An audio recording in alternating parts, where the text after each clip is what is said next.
Previously on Anything Goes. And it was straight people, heterosexual. They are the ones that are, at a 49%. I thought last I checked, 49% success rate. So just under half, depending on where you live, are making a success of marriage. So that's really the biggest threat, is that the straight people can't make it work. So, but is there any numbers on gay unions and the percentage? Well, it's hard to say because they haven't been around as long, right? But right now they're trouncing it. But again, we've only had 10 years of it in Canada, so time will tell. But if I had to go Vegas odds, I'm going to say that the lesbian and gay community is going to make us look bad. Right, It's going to make us heteros. They're going to school us. I have a good feeling, because when you fought for something for so long, right? And it's something that is you haven't had your whole life. I feel like they're going to take it more seriously. You know what I mean? Maybe once they get married, a lot of lesbians are going to be like, I didn't realize what a cunt you were. See ya. I'm getting the fuck out of here. I had to take marriage to ruin our relationship. Yeah. That's what it's going to be. This piece of paper. And now, let's get to a new exciting show. Good evening, ladies and gentlemen. Are you ready for some laughs? Are you?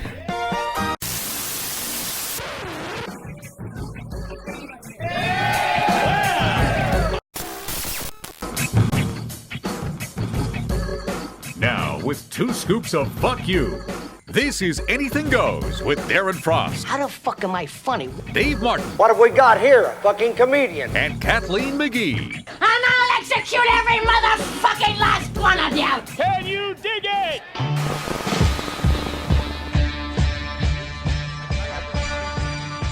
Yeah. Don't waste any more energy on them. Yeah, no, it's ridiculous, and it's. So, Dave, explain to us how you fucked up the Twitter account. Let's start there. What'd you do? What happened there? Well, okay. Well, I'll be the first one to say that I'm not a Twitter guy. I don't know very much about it, and I shouldn't be on it in the first place. But, I know, I think Darren, you and I were talking about it. I know Darren's got things to do. So we got into the Twitter account, and I'm like, oh, okay, well, I'll make a couple of rearrangements of a couple things here. And they asked me what my birthday was. And so I just thought, oh, well, this is the Anything Goes account. And the show started in 2010. Oh, Sure. no. I'll make so the birthday of the account should be 2010, shouldn't it? Way to go. And so they asked So me, now we're a 10-year-old boy. Nice, Dave. Hey, it's the account hadn't been touched since 2014. Nobody was crying out to hear from us, but I also did not make it any easier by getting the account suspended. So, Also, even a 10-year-old boy knows to lie about his age on the internet, so you can get into the adult sites. Yeah. No, if porn was on the other side of the window, then I would definitely I would have known better to lie about it. And There's a lot of porn on Twitter. Yeah, oh yeah. Porn's full of Twitter. It's a waterfall of Twitter. Like, I did a show at a swingers club this weekend, and I tweeted them, and they retweeted it, and then I got all of these followers of male escorts in Edmonton and Calgary that must go to the swingers clubs, and there's a ton of porn on there. There's full on I'm on Twitter. Wow. Okay. All right. Loads of porn on Twitter. I don't know. I'm a very naive person in many ways, and I always hope. Not you. Yeah. Yeah. So anyways, yeah. So I told Twitter that I was a 10-year-old boy, and I've been sending them my ID, both my passport ID, my driver's license, my health card. I've been sending one each day, hoping that this gets corrected. Just say you're Pete Townsend. You're doing research. You want to end on an episode of To Catch a Predator, because use all the things you're trying to do, Dave. You can be honest. You're trying to catch some predators. I wish it was that easy. With that mustache and that haircut, you're going for the... Put the sweater on it. We're back in the old days. You do have a little pedophile way about you right now. Cop mustache and cop haircut. Yeah. I call this the Cheech. So eventually it's going to get a little bit smaller tonight. So I hope everyone recognizes the sacrifices that I'm making for the show in my hair department. Yes. So. Yes. Now Go ahead. Oh, no. You go ahead. I was going to. We were talking earlier about you'd made a point, and I thought you had either seen this point or I didn't know that you made it up. But I found it interesting when you called CNN riot porn. Yeah, I did. It's one of those. It's like, I don't know how to describe it. I mean, it's addictive and it's hard to take your eyes off of it. Right. But I mean, it is. I do find it like riot porn. You sort of like, you're at home. There's nothing you can do. You're sort of like, is this really helping me? It's sort of like, it's. Are you masturbating to it? Is that what you're saying? That was my two questions. One, how long does it take? And number two, are you only watching it for the music? Because I think I am. So far the riots have had a horrible soundtrack, but yes. But yeah, it's like watching porn and not masturbating. You're sort of like getting so up to this point of like, well, what can I do? What can I do? And it's just right. It gets to be unhealthy to watch at a certain point. You can tune in and you can tune out, but it's just sort of like, what am I getting out of this? It's the same though with social media right now though. Like I try not to be on it, but like I get on it and then I just can't stop looking at it, and then I get upset and then I feel awful and I feel like I'm not doing enough, and so I share more, and then I'm like, people are like, you're sharing too much, and so it's just kind of like it's awful right now. It is awful right now, and just dealing with everybody on your social media, dealing with people that you thought were good people and turns out they're trash, and so it's actually. I find that to be a positive. I'm finding out, I'm getting rid of people that I should have gotten rid of a long time ago. But yeah, it's so much all at once and it's never ending. Mm-hmm. And if you're watching CNN, if you're on Instagram, if you're on Twitter, it's everywhere and you can't get away from it, but you shouldn't get away from it. It's just a very weird and crazy time. And I think it's really, really unhealthy. I mean, I think it's good to be informed and it's good to sort of know what's going on out there. But at a certain point, you're sort of like, I'm alone in my apartment, and what can I do about this? I'm not learning anymore. I'm not getting anything more out of this. It's just sort of like this, like weird. Well, I mean, go ahead.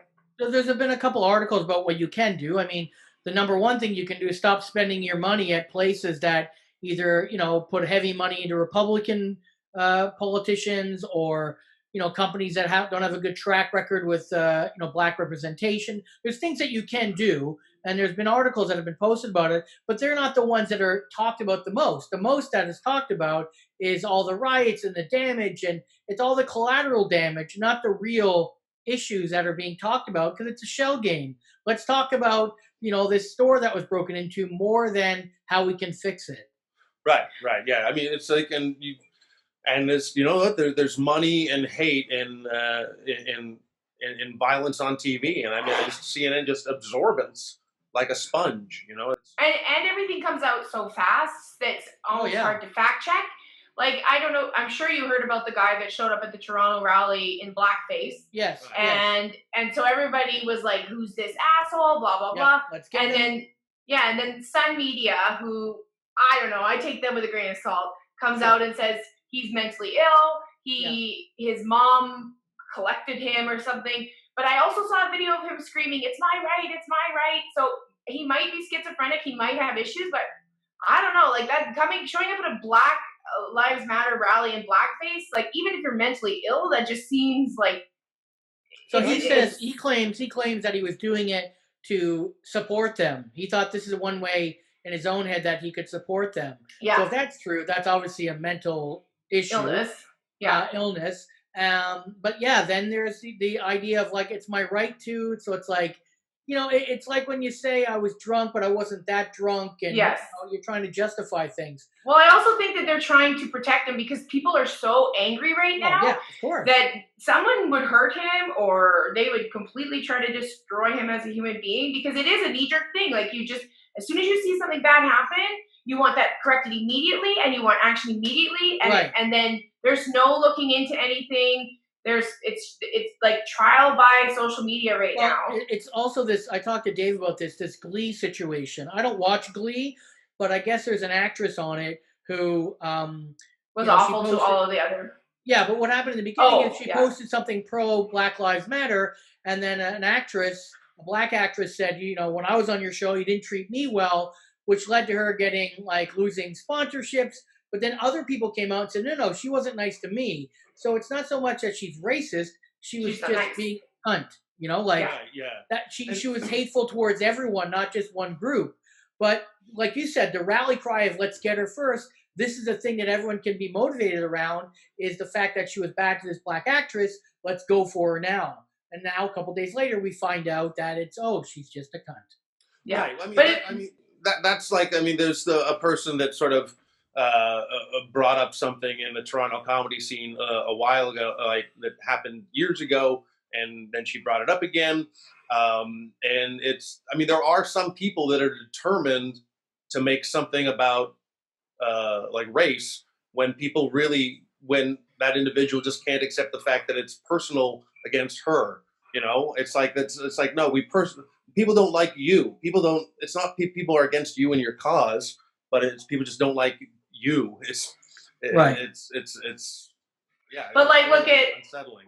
Look at Mark Wahlberg. Mark Wahlberg posted something about Black Lives Matter, and then all these people are are we forgetting that he has a whole thing on Wikipedia about hate crimes that he committed when he was a younger man?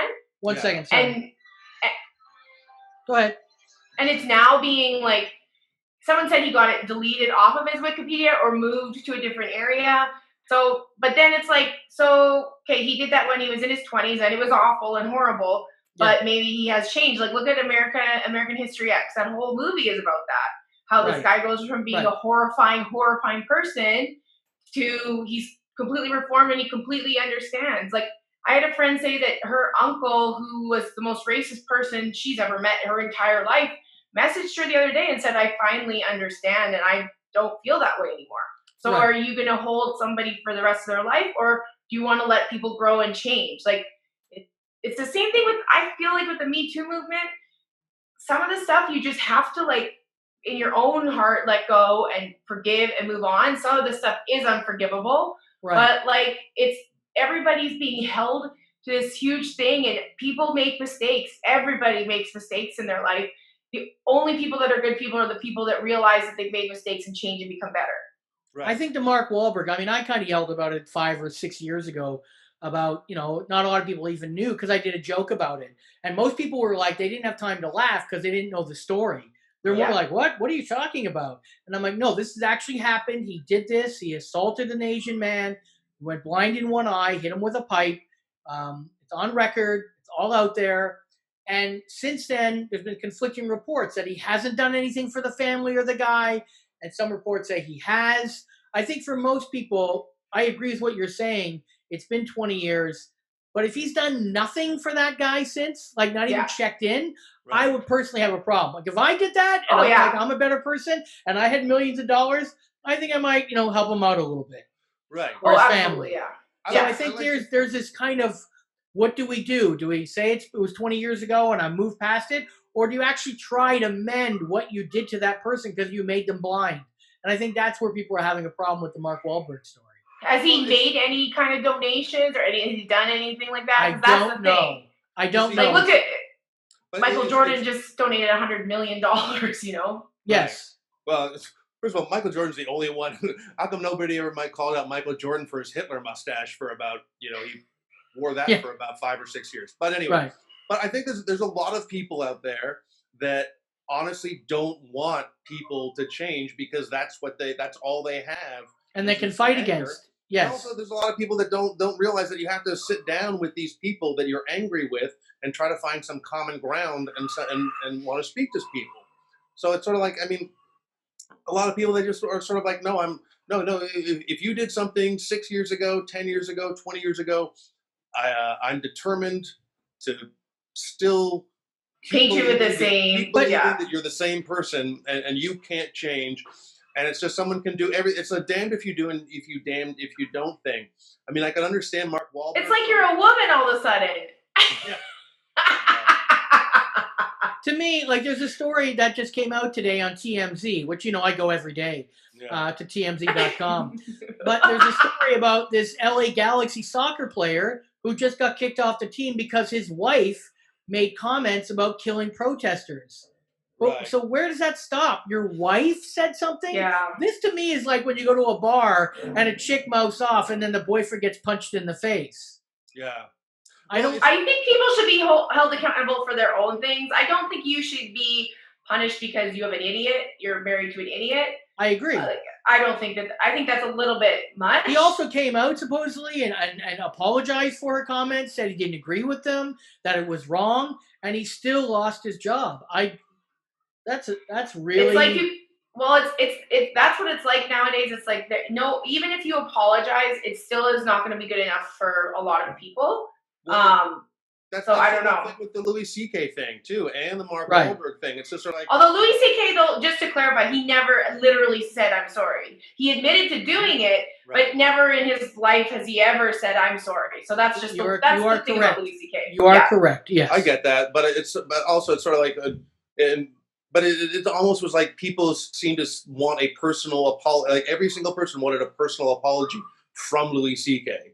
And Right. it's just sort of like, it's like what do you want from Mark Wahlberg? It's sort of like, I can understand him trying to not to shine any light on the story, because then it's going to dig up his old story, and then it's like even if he donated money to this family, everyone's going to focus more on the crime that he did in the first place, and not the donation that he made. Right. I gotta say, PR people, it must be booming for them right now. Like spin doctors and PR, they must be like having a field day, just trying to bury stuff or write letters for everybody, and like it's just.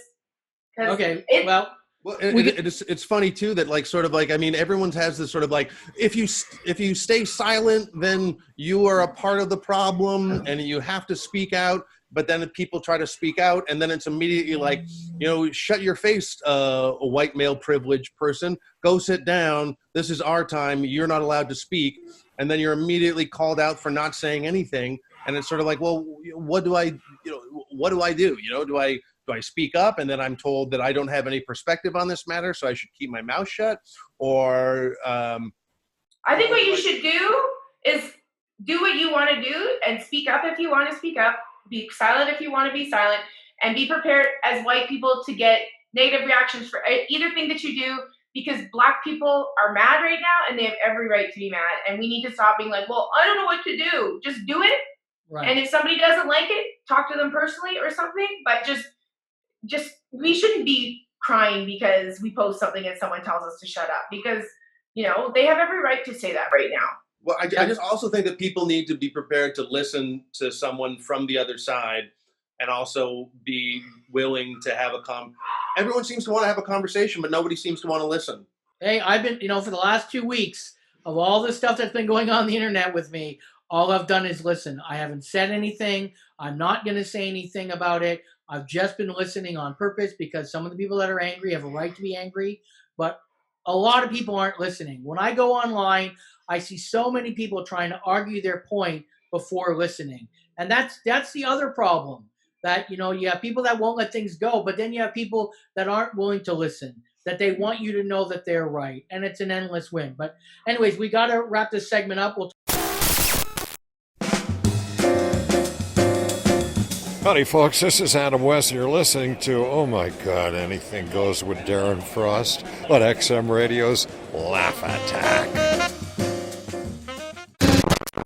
Uh-oh, what have I done wrong here? Where's my...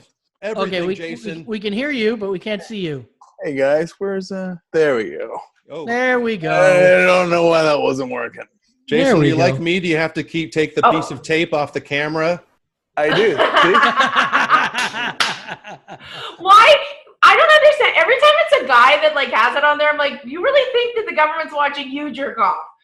Well, I hope so. Well, That's okay. I don't tape it. I don't tape it. I hope someone is. If they are watching me jerk off, I don't want that to exist. So that's lovely as a starting point. That right there, that's good enough. And then you see footage of Zucker Freak or whatever. Zuckerberg, yeah. He's got tape on his. Yeah. So you can't help but think, all right. I hate myself so much.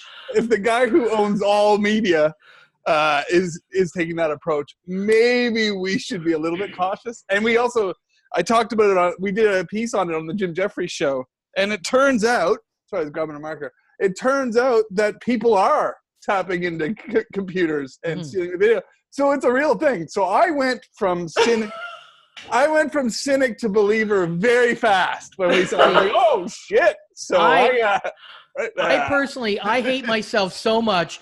I want people to see me at my lowest point. So that's why not only do I not have tape on it, I have a fisheye lens that I put over top of it so you can see more of me as I jerk off. I'm going the other way. Sometimes I jerk off a dildo to make it look like it's mine, hoping that footage gets out and gets spread around the internet. And a big fountain of jizz just comes like, oh. I entirely don't mind that either. That's like the best kind of revenge porn. Yes. There can be. Yes. Like, you know, like we get the so only lonely. kind of revenge porn. Yes. We're getting so lonely. We might as well. Whose job is it though? Is this like a job that you can get? Because I get watching porn and watching people masturbating porn, but watching somebody when they don't think that they're being watched, it's got to be revolting, and you're never going to want to have sex again in your life. You come really hard. You come hard. And you come extra hard because you're also recording it so that you can extort them. Yes. It's more about, so you're probably wanking out of joy that you're going to extort this person with the video you've just captured. Yeah. Well, every couple, and I've had this tape on my camera for years and years. I for the longest time, at least 10 years. But still, every once in a while, from going to a porn site and then coming back to it, every once in a while, I'll get like a threatening letter telling me that they've watched me and they've recorded me. Yes. And they want me to send something like $800 worth of Bitcoin. Yeah. Is that what men get? Because do you want to know what women get? Do you want to know what women get? It's I should look. I get about 10 a day. It's on my Instagram, and it's always like, "Hello, I am a no." I do get those, but it's like, "Hi, no, I'm a lonely man. I'm not looking for anything sexual. I'm going to pay you $200 a day just to be a friend." And then you. So one day I did mess. I'm like, "Okay, so how do I do this? What do I do?" And then he goes, "Well, first you get my Bitcoins and you take it to a Bitcoin machine." And I'm like, "I'm going to pay you in check." And this, I'm like, "Can't you just do direct transfer into my bank account?" He's like, No, we don't do it that way. I'm like, "Well, then I'm not your friend." Yeah. Yeah, no. But I didn't know that guys got extorted for their porn watching. That's interesting. Well, I had no idea. Watching. It's basically they say, we've watched you jerk off on the internet and we know what porn sites you go to. Yes. And we have this footage, and if you try to contact the police, we're going to send it to 10 of your friends. Yeah. And I'm sort and of then like, everybody knows that you're into amputee porn. Like everybody knows what kind of porn gets you off. I think we should go around the circle and everybody should say their favorite porn genre. Okay, whichever loads fastest. Me? I'll start. All right. I love stepdad porn. I didn't even know that was a category. Of course it's a category. There's nothing wrong with it. Everyone's like gross, but it's just the guy that your mom met on Plenty of Fish. And you could have met him too if your age preferences were higher. Okay? So wow. It's not that bad. And I have a favorite stepdad porn actor. But you're still we might need some background here. Do you have a stepdad? I do not. I've never had a stepdad ever. I think I just like authority. I like teacher porn. I like stepdad porn. I like a men with authority. You like authority porn. All right. Okay, now you all have to go because I went. Yeah, go, Dave. You're next in the circle. Well, I don't think I am because counterclockwise it should be. But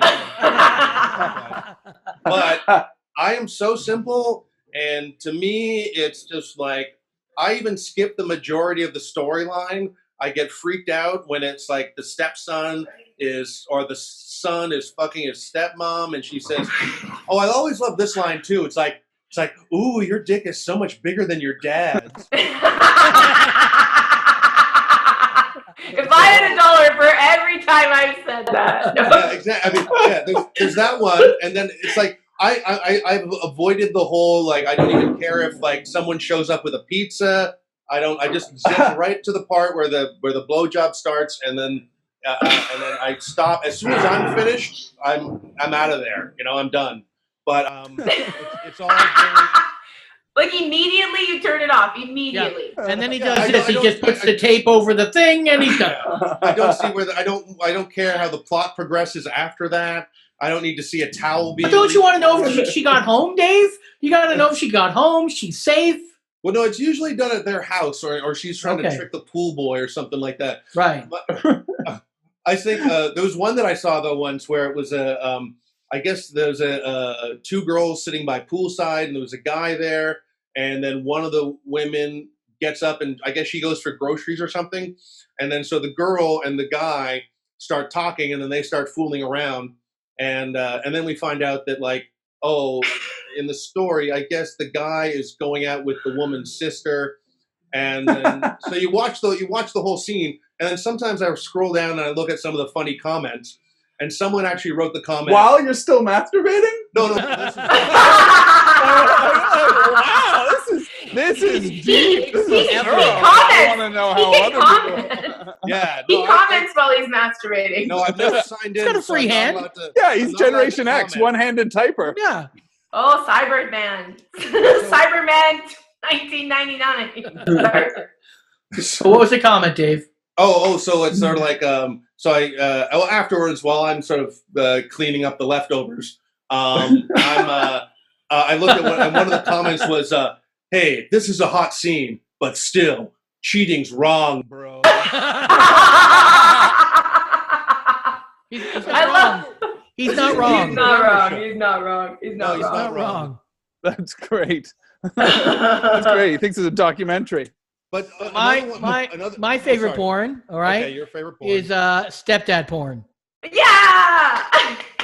Wow. Vote for stepdad porn. I got to admit, I clicked on stepdad porn by mistake the other day, and while she was saying to him in the throes of passion that she wishes he was her real dad, I just found myself thinking, oh, you don't feel that way. That's not true. So I just tried to correct the porn. Have you guys ever been rickrolled in porn? What does that mean? So you think it's like watching a music video or something, and all of a sudden they cut to Rick Astley in the video. It's kind of they punk you. Yeah. So there was this time where you were watching something, and then it would cut to like gay porn. Like you'd be like almost coming, and then it'd switch over to gay porn, or there's something that would be like way out there. That's and wrong. so you're like, what the fuck? Oh my God, I was rickrolled. Another one of my other favorite things is that usually after you go to a porn site, somehow I'll get a friend request on Facebook, and it's this beautiful, gorgeous woman, and she's like, do you want to see me do you want to see me have some pictures of sex and things like that? And it's sort of like, well, you nailed the foreign accent there. yeah. Well, have some pictures of sex. For the Bitcoin, you get the picture of sex. So she's this gorgeous porno actress, and then you scroll down, and then it's like then the photos start turning into like these pictures of this like Filipino boy in some village somewhere, and it's clear that someone just hijacked someone else's profile. Oh yeah, and put these things, but it's not like they're even trying very hard, because you scroll down like maybe one page. To the comments again. Yeah, and then you start reading comments. I love that you actually like look into this person. Like you don't just realize right away that it's a total scam. Yeah. She might be real. She might be. Oh no, she's not. Well, no, but I've actually, there's been a couple of times where I've seen someone will friend request me, and then I'll see that she has this porno scam fake profile will have mutual friends of mine. Sure. Be friends with her. And then I've messaged those mutual friends, and I've said, hey, do you know who this person is? The first link on their profile is to a porn site. And then you just get, then immediately I'm met with like, hey man, don't tell me who to be friends with. Wow. Well, if I get a friend request from somebody and they are friends with a certain amount of male comics, I'm like, and it's a girl, I'm like, no, we're not gonna be friends. I know what you are. Oh, that's quick. That's quick. So you don't like comedy fans? Is that what you're saying? Don't trust them. No, not the ones with like giant boobs and like no. I'm like I know you're a hooker. Those are my favorite fans. Hooker fans. Oh, the best. So you just released an album, right? In this pandemic situation. I have, yeah. I put an album out a couple weeks ago now. Yeah. Yeah. I think exactly 2 weeks ago. And how's that been in the new world order? Yeah, really good. Really happy that I managed to get it done since we're not able to go out and perform live. So I had basically, and I got lucky too. My producer was supposed to be working with Kids in the Hall, and of course, because Kids in the Hall got put on hold as well. So I had this producer sitting in his home in the next suburb, and I have 100 hours of touring audio from the last year. So I was able to just give it to him and go, here, let's do this project. Wow, that's awesome. So it kind of came together because otherwise he was just saying, I'll be your producer, but I got to work with Kids in the Hall right now. So I got kind of lucky. I think we all had to, compromise and stuff. And but he came free, and so I managed to get it done. Now, you said you're like in your next block over. Are you in LA right now? You're still in LA, right? Yeah, I'm in Hollywood. I'm close to where all the porn is filmed. Yes. Nice. Right there. Right at the end of your arm. At the end of your arm. It is literally right. There might be one.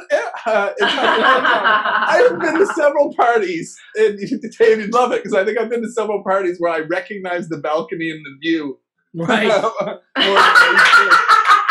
That's the case, because half of those Airbnb properties, which I'm just at the foot of the hills right here, so when people rent them out for bachelor dues, or a buddy of mine just rented it because he was in town for a week, and I remember being up on the balcony going, this looks really familiar, and you realize, oh, that's the biggest income of all these properties, renting them out for the day. Yes. So yes, I am. I'm still here in Hollywood. When I was there, I was at the Comedy Store one night, and that guy, I was talking to this dude, and he turned out to be a porn producer. And then he said, "Oh, you could do porn," and I was like, "Me?" But then he goes, like fat girl fetish porn. I'm like, "Oh, okay, thanks a lot, you piece of shit." I was like, "Thanks a lot." Well, so I took his card. I did take his card.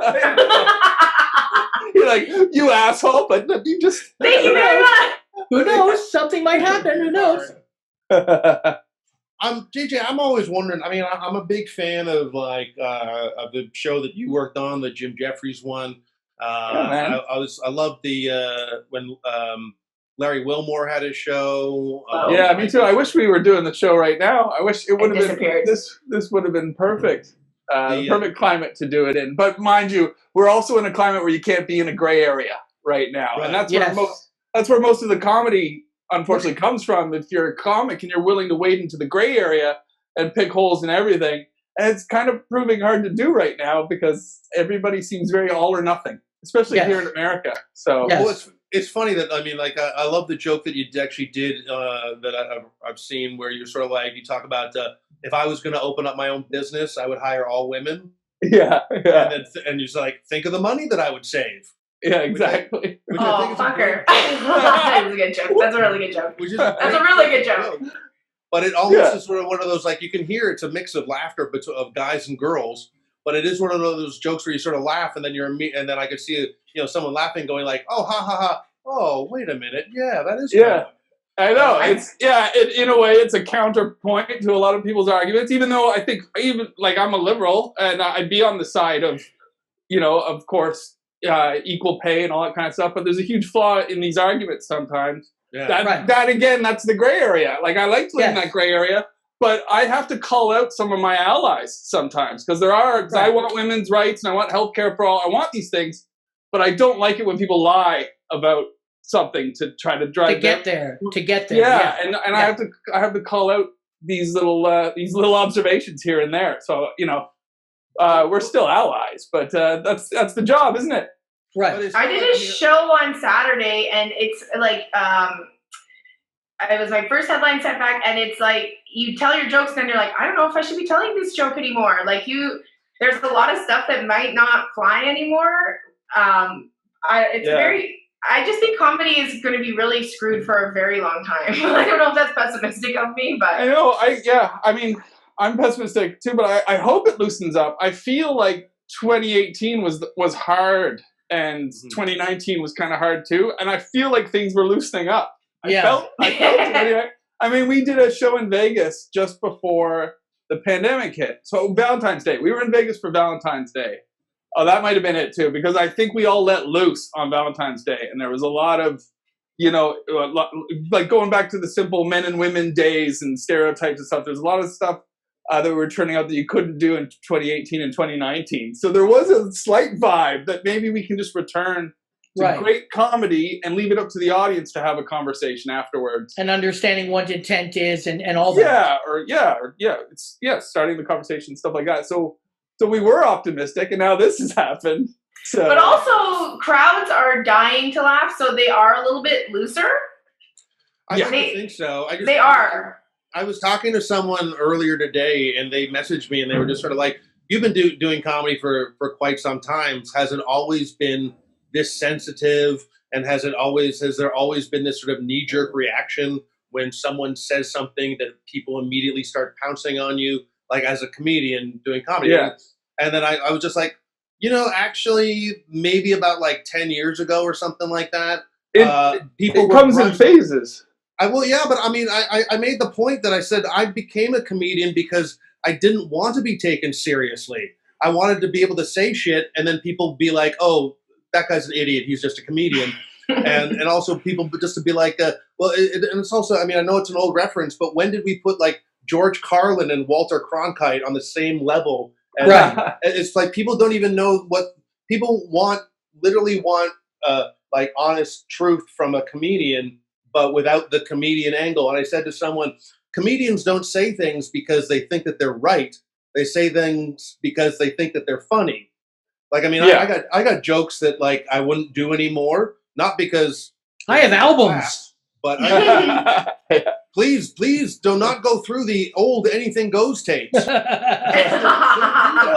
Yeah. I mean, I'm a better person now. I think it comes in cycles because I don't know 100% about this story, but I guess it happened to Andrew Dice Clay in the 80s, didn't it? Like he was playing Madison Square Garden literally a week before he got canceled, like the 80s version of canceled, because there was a swell of offense towards his comedy. Oh no. Oh, he's gonna come back. I think he's gonna come back. Hey, this is Christopher Titus. You are listening to Anything Goes on XM Radio. And it actually is radio and really not anything goes. But we get close.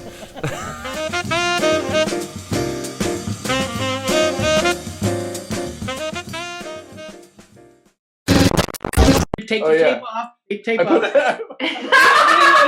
For that short period of time, you tape it. I really put the tape on just in case. I don't know who was looking at me. Wow, you're fast. You're fast. We're gone for 3 minutes. You're fast. Figure out what I'm doing here. In case you had like a masturbating ghost behind you or something like that. I was gone for a minute. So you were making a point about Dice, and we want to pick this right back up about Dice. What was your point about Dice? I think I was just trying to say that I think the anger towards artists and stuff, I think it comes in phases. And I think that and it happened to Dice Clay in the late 80s. I remember somebody explaining to me that he had just like sold out Madison Square Garden, and then there was just this swell of like, we don't need.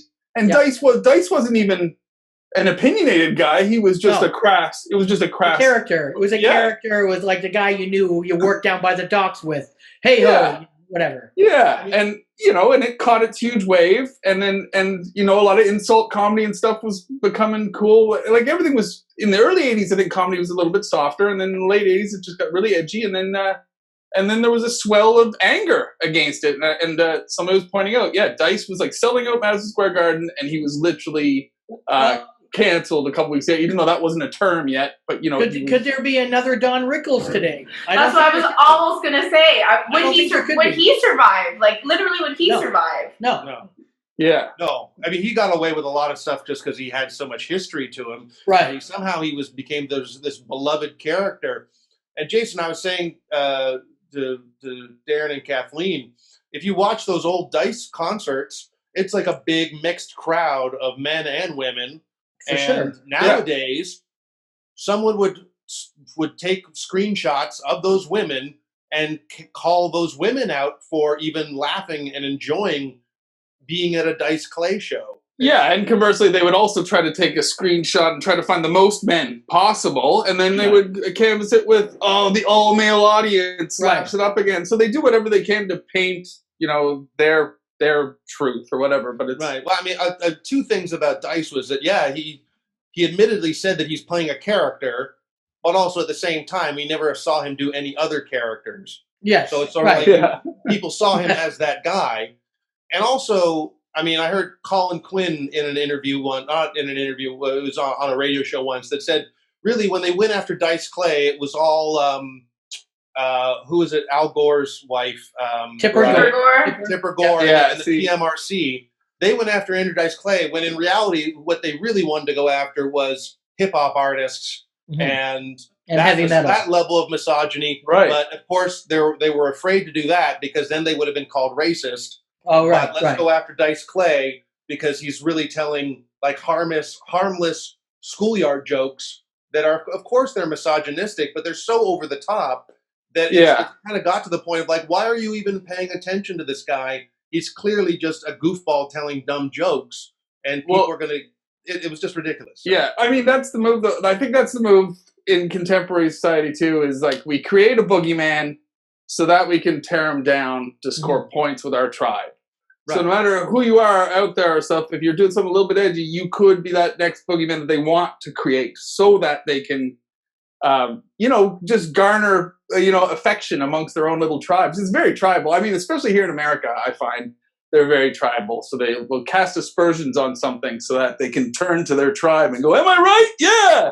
Yeah. I always find that Squeaky Clean comics always have the craziest skeletons in their closet, because I felt like if you're an edgy comic, Bill Cosby. Yes, but if there's other comics that I'm not going to name because it's not my story to tell, but there's clean comics that I've heard that are disgusting 100%. off stage to women, and I feel like if you're edgy, you get it out. You get it out of you. You get that filth out. You get all that shit out. But if you're squeaky clean, you got to be clean all the time, and then you're hiding it. 100%. 100%. I think some of the creepiest or filthiest comics off stage are the ones who are cleanest on stage. Of course. Yes. Right. That's very true. My experiences and other people's experiences. Very true. It's very true, but it's weird. But that's not public knowledge. No. Because I mean, you look at the man I work for. Jim Jefferies is quite a sweetheart. He's actually a sweetheart. He's incredible. I've never heard anything negative about him from women or anyone. Yeah, unless they already don't like him because of his act, and then they try to paint some story, and that happens. And that happens all the time, where somebody will come up with a fabricated story or whatever to once again to try to gain points or something. Like we read some ridiculous things too, and I mean, well, Jim's not my only friend who goes through this, but just when all of a sudden there's a complaint letter of like, and he attacked me. In the hallway, and then you've got the comic sitting there, or Jim sitting there going, "I didn't attack." And I was doing a meet and greet, and I was waving at people. And that's it. But so they're always trying tricks like that, and that's it. And because I would say that's the case with Jim, and even his girlfriend, the mother of his child, she's been telling me she's been in LA for 20 years, and she was telling me that previous boyfriends that she's had and stuff, and some of them have really squeaky clean track records, and they're quite famous and stuff. Mm-hmm. But then they've done far meaner things. But she literally said to me that Jim is really nice to her and stuff, whereas she's had other boyfriends who are celebrities and stuff who want her to get voice lessons, or who cast her down, or who make fun of her in front of friends and stuff, and do all these mean things. And that's it's like the old joke, right? It's like you're on stage or whatever, you're Jesus loves me, behind closed doors, fucking pee on me. My favorite was always the you'd see comics on the road who would purposely have this character on stage where they're really where they sort of drop all these sort of hints in their act about how much they support women and I believe in equality and then at the end of the day you're literally Jamie Kilstein fine tuning the crowd so like some woman will come up to you after the show and go, I think that is so great, everything that you said about how you feel about women and equality, and it is just the long con to get some woman in bed, and I worked with a comic that would he would say, and he was dirty comic, so this is different, but he would say, I've never come from a blowjob, and almost every time a girl would offer him a blowjob after, because she'd be like, I bet you I can make you come. But it worked. It worked. Yeah, of course. Yeah, it worked. One thing I wanted to and he wasn't attractive. Hey, I was gonna say something to your point about the styles of comedy and stuff. because we often have this discussion of what's next, because in this divided culture, and nobody really wants edgy comedy's hard right now. It's tough because people are ready to be offended and try to end you. But I was saying nobody's seen a good impersonator in a long time. You know, right. We haven't. I think we're due for like either a Rich Little or Steve Martin style. Yes. Those are kind of styles of comedy that could actually unite unite what's going on in the world in 2020. They're coming. People like that. They are coming. They're coming because they're on TikTok right now. Right. Yes. Oh. I'm not kidding you. I've seen a lot of stuff being like, this guy's created impersonations and he's on TikTok and he's blowing up on TikTok. I think, like, we've talked about this before on this podcast, I think TikTok is going to be a pain in stand-up comedy's ass. Yeah, that's because all these people. Yeah, no, you're right, because I was reading about, there's a TikTok artist who got like 1 million views or whatever for TikTok, and they were interviewing her, and she said, I'm working on my late night set in the interview, and I thought, no, it doesn't work that way. But I think, that's the danger of promoters too, because all these social media, they give you nice little numbers to judge people by. Of course. Everybody's, instead of looking at talent or do they make you laugh, they go, well, it's got 1 million in that bottom right corner, and that says 1 million. Well, there's that famous story of the guy who did Kimmel. He's got like millions of viewers or followers, and they gave him a set, and he did not do very well at all. Rob Delaney. Rob really, really bad. And that's, if you bought into that, more fool them. Yeah. Wow. I mean, his career. I would take Rob Delaney's career to be fair. No, me too. But my point is, they gave him that spot when you could have done it. I could have done it. Dave or Kathleen could have done it and done a better job. But just because of some inflated number, they're supposed to be better at their jobs than that, because they have the ability to hire anyone for that 8-minute set. That's my point.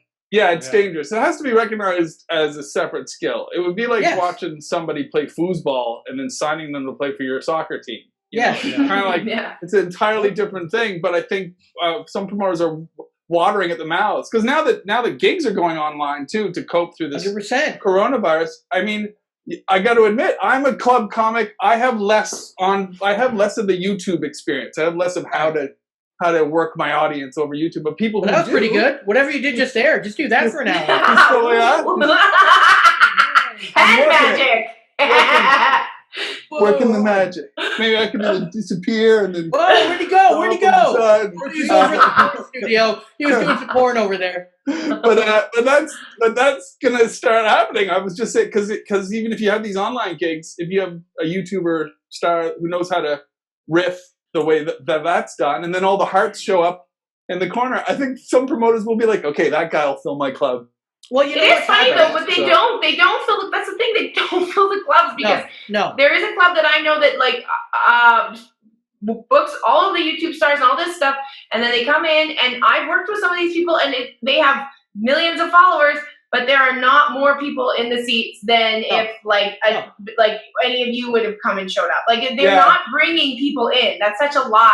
They're not. Because views do not equal seats. It just doesn't. Entirely. In fact, I wish clubs were more responsible and realize that it's they make the environment. Well, your problem is you just said you wish clubs would be more responsible. That's your problem. Well, exactly. They hand it over to a number instead, whereas people come to that club on a Friday night because they had a good time last time they were there on a Friday night, and that's what they should be banking on. Because yes, to your point, when I've seen YouTube stars here, like they all tank.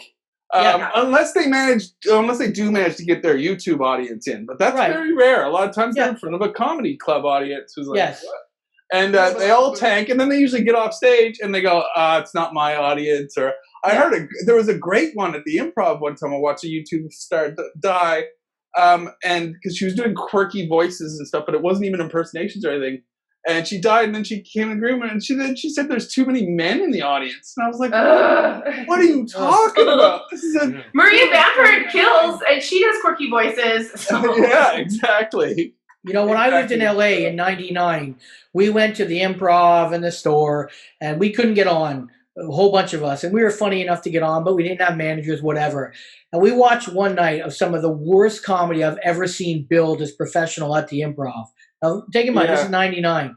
And there was one girl there, one woman, who was absolutely hysterical. So funny. And she killed but not like an amazing kill, but she did better than most. And that was Maria Bamford, and that was back then. Yeah. Maria murders. But of course, and of course, she was killing live before she did anything online. Right. You know, and a lot of people like to use the Dane Cook analogy that with MySpace.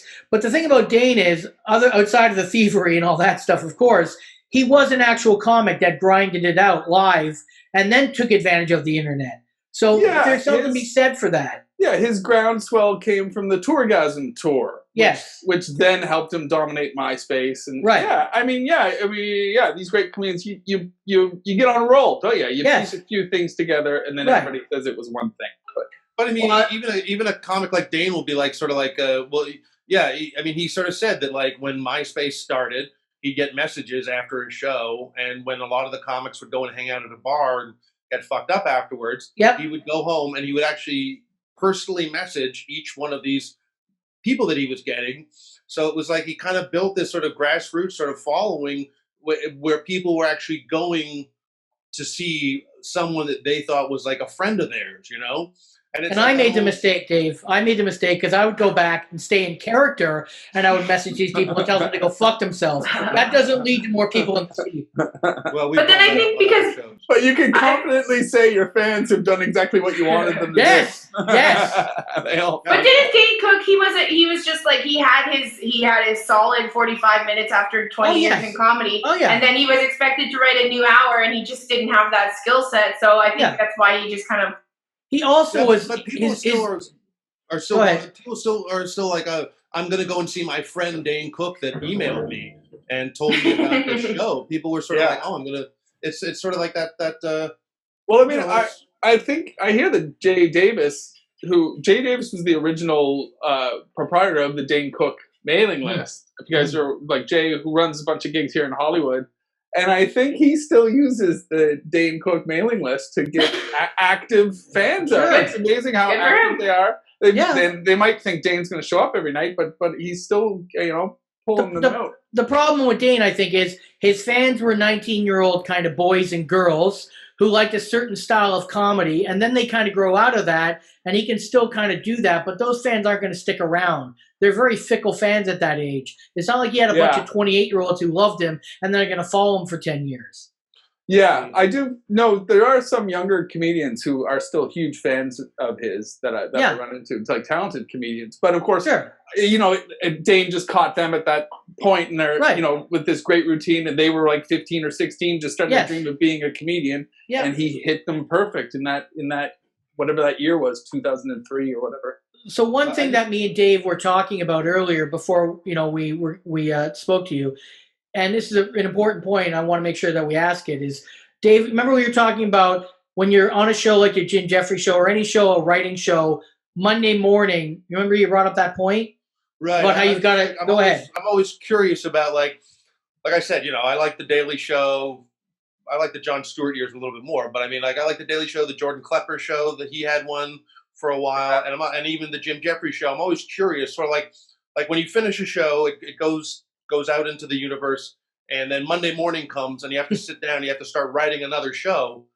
I'm always wondering, like, how do you block together a show? I can tell you our whole run. So we filmed Tuesdays. So we film on Tuesdays. So basically, our final run through is Tuesday morning. Final run through. Get your marks, get your breaks. Rehearse if there's any guest stars. We have them in to rehearse. Like when Brad Pitt does the weather or something, we usually film Brad Pitt's part in the rehearsal time, so we can get him out of there, kind of thing. So that would be Tuesday morning, and then we film at, I believe it's like sometimes it's 2:00, mostly it's 2:30. So we're actually afternoons. We got people in the in there like in the afternoon, like watching it like a late night thing. So we do that so that we can have it in the can by 3:30. Right. And then it's off. It's got to air on the East Coast by whatever, like 2 hours after we finish filming. So it's a really tight turnaround on the Tuesday night. So then we go home. Next morning, Wednesday, we spend all day Wednesday talking about what we want to do on the next show, right? Because we got 4 slots. We got 2 desk pieces generally, 2 desk pieces, a short piece at the end, and something cool in the middle. It's usually a field piece. And a lot of times the field piece is already decided. So we're mostly debating over what our 2 desk pieces are. If we were doing it right now, it would definitely be about the protests, and the other one would be about probably about COVID. That's the kind of thing. And then we head home once we've had our picks. We come in Thursday and we write all day. Whatever topic you've been given, you're paired up with a researcher. He just starts sending you articles and stuff, and then you start writing. And if there's any time that you're like, hey, can you find a celebrity that did a certain thing in 1998 kind of thing, or whatever, something for your jokes or whatever, they're there to help you with that. You just kind of grind out jokes. The way I do it personally is I read everything that my researcher gives me, and I wait till I misinterpret something. And that's usually where I find the joke. I'm going, oh, wait a minute. That doesn't, and then somehow how I fucked it up in my head, I then just have to put that in words. It's usually how I find the jokes. That happens all day Thursday, and I usually come home and write until Thursday night, because basically our head writer would be like, please have your scripts to me by midnight. I assume that's because he takes them at midnight. He probably puts them together from midnight until 2 a.m. And decides exactly how the show will flow. Because we come in Friday morning and that script is ready to go. So all our jokes, routines, all 4 acts are in there.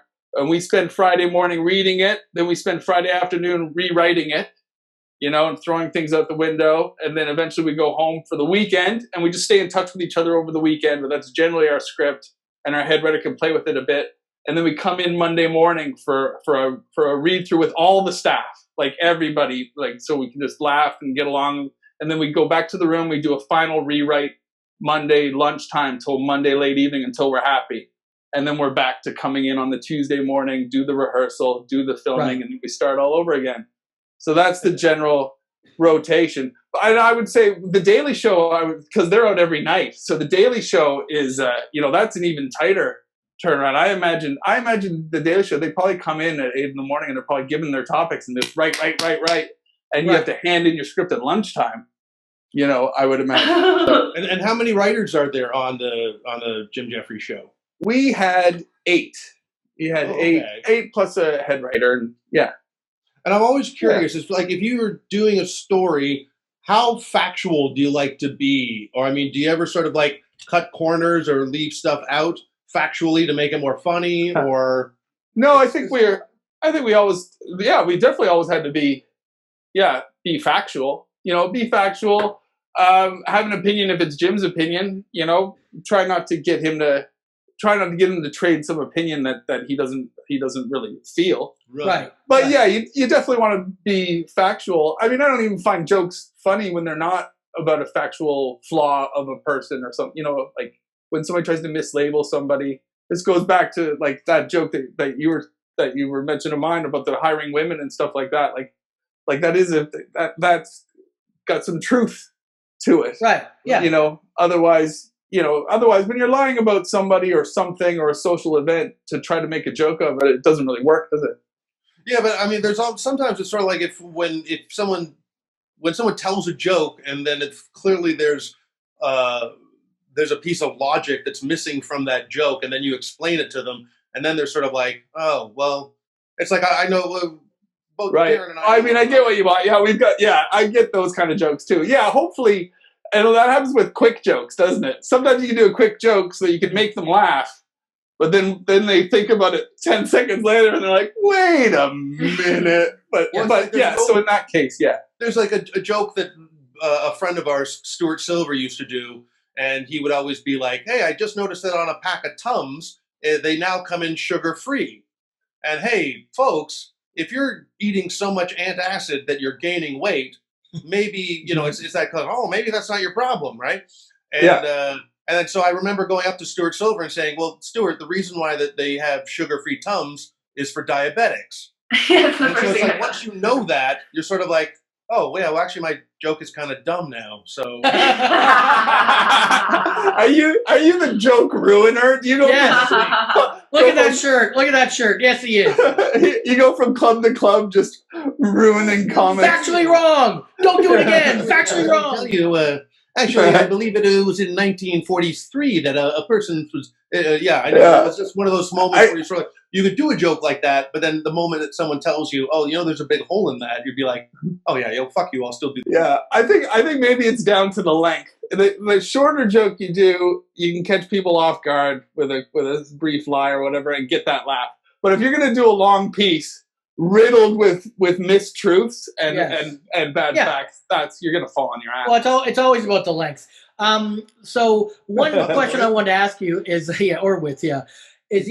your show had the Jim Jefferies Show had a lot of guest stars and big stars or whatever, and obviously, I'm sure Brad Pitt was great and some of the stars. Yeah, was there one or two that you were really surprised at how either funny they were or nice they were? That's not saying you're known to be a dick, but I was really surprised at how shy and sweet the Insane Clown Posse.